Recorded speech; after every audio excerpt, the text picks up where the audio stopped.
So, Boyfriend Dungeon.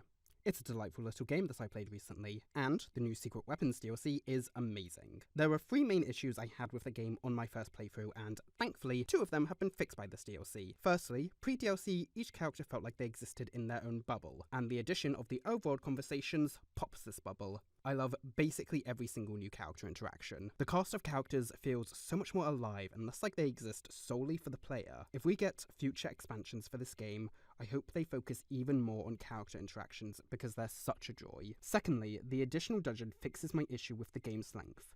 For a dungeon crawler, it was odd to me that there were only 2 dungeons, and adding a third obviously solves that problem. I have no complaints with it. However, these additions do not solve my one remaining issue with Boyfriend Dungeon. And to explain that, let's first break down the type of game Boyfriend Dungeon is. Boyfriend Dungeon combines 2 game genres, the dating simulator and the dungeon crawler. The dungeon crawler half is very conventional for the genre. You have light and heavy attacks that you can combo into each other.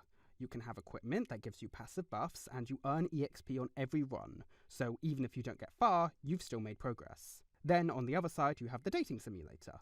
Boyfriend Dungeon is unlike other games with both combat and romance mechanics, such as Persona or Dragon Age.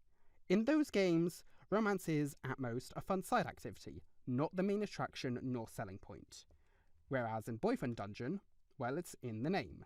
The dating element is front and centre, in the game's marketing, how it's presented, and the initial premise. It's all centred around dating.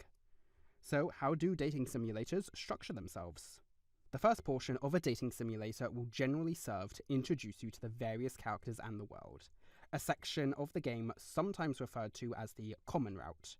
You can make a few choices, but the story won't wildly deviate in the common route. It mostly serves to set up the story and the cast. Each character has to be interesting enough for the player to want to pursue their route, and the route itself has to pay off that player investment, but also leaving enough open so that the player will want to go back and see what the other routes have to offer. The characters and story are fundamentally tied together. Each route tells a different story, or at the very least, different versions of the same story, that's impacted by the choices the player makes and what characters you've invested time into. I understand that due to the nature of how Boyfriend Dungeon is designed, there is no point of no return where you can lock in one character. The game wants to give the player the option to experience every relationship, whether it be the platonic or romantic routes.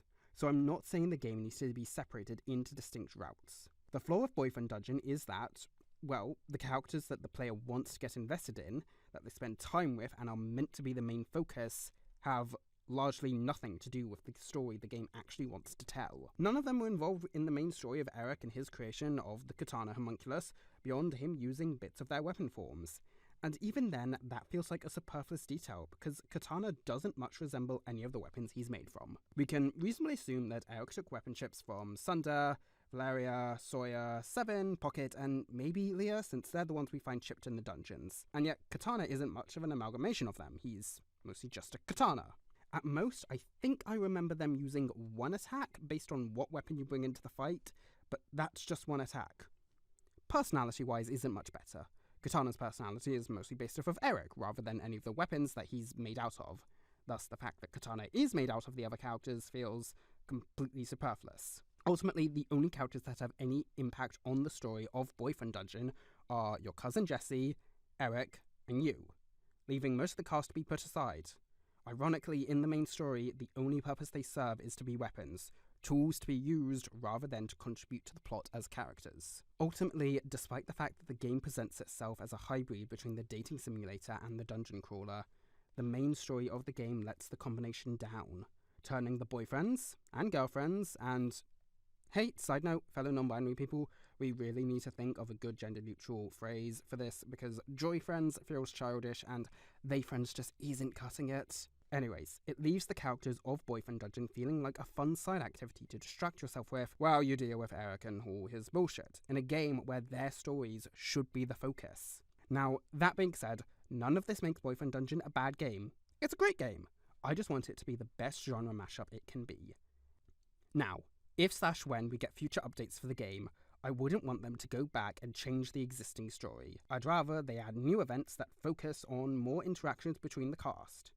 However, if there's ever a sequel that tells a new story, I hope that that story more fully integrates the characters into it and lets them impact it, rather than letting them sit by the wayside.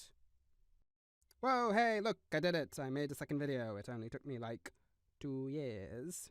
Anyway, I hope if you've gotten to this point, you enjoyed it, and if by any chance anyone who worked on the game sees this video, I hope you know I love your game, and I'm really interested to see what you do next. Oh, and soy is my favourite romance. You can fight me on that.